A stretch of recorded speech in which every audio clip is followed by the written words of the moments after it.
Bonjour tout le monde. Je fais cette vidéo pour vous raconter ce qui s'est passé ce matin. Pour ceux qui sont intéressés, ce qu'on peut faire ici en France contre son gré, contre sa permission. Des chasseurs peuvent rentrer chez toi dans votre propriété. Ça s'appelle une battue administrative. Ce qui s'est passé aujourd'hui, c'est à 8h30. Je dormais encore parce que j'ai beaucoup de problèmes de sommeil, donc je dormais très mal. Mais bon, il y avait trois gendarmes avec un représentant de l'État, de la préfecture, devant notre portail pour dire qu'il y aura une battue administrative dans notre propriété aujourd'hui. J'ai demandé tous les papiers des chasseurs, ils ont refusé. J'ai demandé de faire des tests alcooliques, ils ont refusé. Et donc, ce qu'ils ont fait, ils sont donc se positionner autour de notre propriété. Ils ont envoyé des chiens de chasse qui hurlaient. Par contre, j'ai entendu un petit chien crier de peur et de mal parce qu'il était peut-être coincé ou je ne sais pas, mais il n'était pas en bon état. Et donc, ils ont chassé ou ils ont mis leurs chiens dans notre propriété pour chercher les animaux à tuer. Et il y avait donc plusieurs chasseurs avec des lances énormes. Je les ai sur vidéo. Je vais être très prudente avec tout ce que j'ai filmé, mais j'ai filmé la plupart de la journée. Et donc, je suis allée dans notre propriété. J'étais au début même pas autorisée d'aller dans ma propre propriété. Donc, ils voulaient avoir libre accès et moi, je devrais sortir de ma propre propriété. Je ne pouvais pas crier, ce qui a été conseillé par mon médecin et par mon psychologue. Si tu te trouves dans une situation pareille comme la dernière battue administrative, tu cries. C'est un moyen de faire sortir le trauma et la colère. Donc, c'est le conseil de mon médecin qui m'a dit de faire ça. Donc, j'ai crié. Et donc, je suis sortie à l'autre côté de notre propriété, suivie par les gendarmes, qui étaient très gentils d'ailleurs. Mais bon, c'était moi le mal, la personne qui pouvait faire du mal, pas les chasseurs par contre.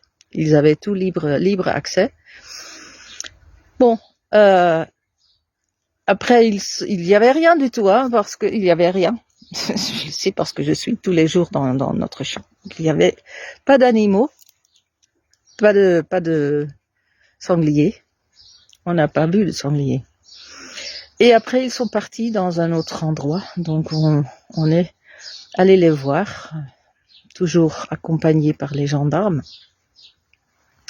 Et en fait, là aussi, ils ont essayé de pousser des sangliers qui sont pas là, mais bon. Ils ont essayé de pousser les sangliers et pour pouvoir les tirer.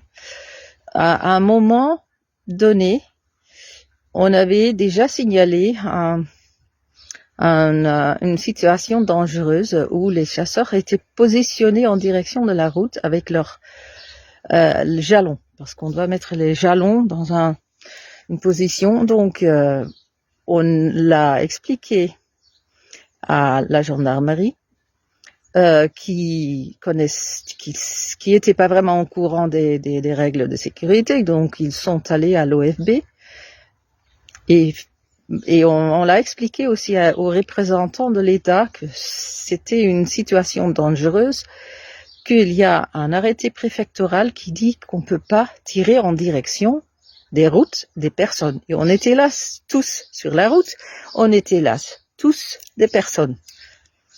sur la route. Donc, ils étaient prêts à commettre une infraction de sécurité de chasse. La représentante de l'État voulait pas entendre, elle riait. Par contre, les gendarmes et l'OFB, les agents de l'OFB sont allés voir les chasseurs. Il y avait carrément plusieurs qui n'avaient pas leur jalon au bon endroit. Ce qui veut dire qu'ils étaient en train, aussi qu'ils étaient prêts à tirer en direction de nous. Ok, c'est important de savoir, sans accuser personne, mais c'est important de savoir cette histoire.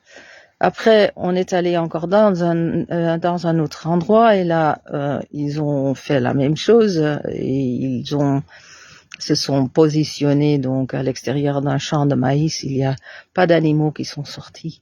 Ils ont rien tiré. Ça s'est fini à midi. On a suivi donc toute cette battue jusqu'à la fin. On est parti dernier. Évidemment, ceci aura des conséquences. Déjà, à la dernière battue administrative, on avait fait un recours contre l'arrêté, un recours au tribunal administratif de Nantes qui nous a donné raison que avant pouvoir organiser une battue administrative, il faut avoir une consultation publique. C'est la première chose que j'ai demandé ce matin. Avez-vous fait une consultation publique ? Non, carrément non. Ils n'ont pas fait. Donc c'est déjà quelque chose à tenir en compte. Ils ont donc de nouveau contre une décision du tribunal administratif de Nantes, réorganiser une battue administrative sans consultation publique préalable avant. Bon, je finis maintenant parce que je suis très fatiguée et je tremble encore. Ce qui est important, c'est demain, il y aura encore deux autres battues. Je ne sais pas si ça sera ici ou autre part. Ce que je veux dire, c'est moi je serai pas pour vous sur Facebook. Je peux pas m'occuper de vos problèmes, de vos combats, de vos affaires, parce qu'on a tant de soucis nous-mêmes. Par contre, on va pas lâcher, ça c'est clair. Et je l'ai dit à tout le monde, on va pas lâcher. On va faire tout ce qui est nécessaire légalement, juridiquement, pour que ces battues administratives sur les propriétés privées soient interdites, soient plus possibles, parce que c'est un viol. C'est un viol contre mon âme, c'est une violation, il rentre chez toi sans que vous donniez votre autorisation. Et moi, je le sens comme viol. Pour tous ceux qui me regardent ici sur Facebook, je vais réutiliser le mot viol. Et je ne sais pas si vous avez déjà été violé, hommes et femmes, n'importe, ou enfants. Ce qui s'est passé ici, c'est un viol. En néerlandais, ça c'est verkrachting et ça veut dire s'introduire avec force. Kracht, c'est force. Kracht, c'est force. Et donc, je souhaite que tout le monde qui subit les mêmes choses utilise le même mot viol. Avec force, on s'introduit dans votre vie privée, dans votre propriété, dans votre âme, dans votre conviction, et on vient tuer dans votre propriété des animaux. Bon, je le laisse. Il y aura plus tard sur Facebook peut-être, ou même pas, je ne sais pas, mais bon,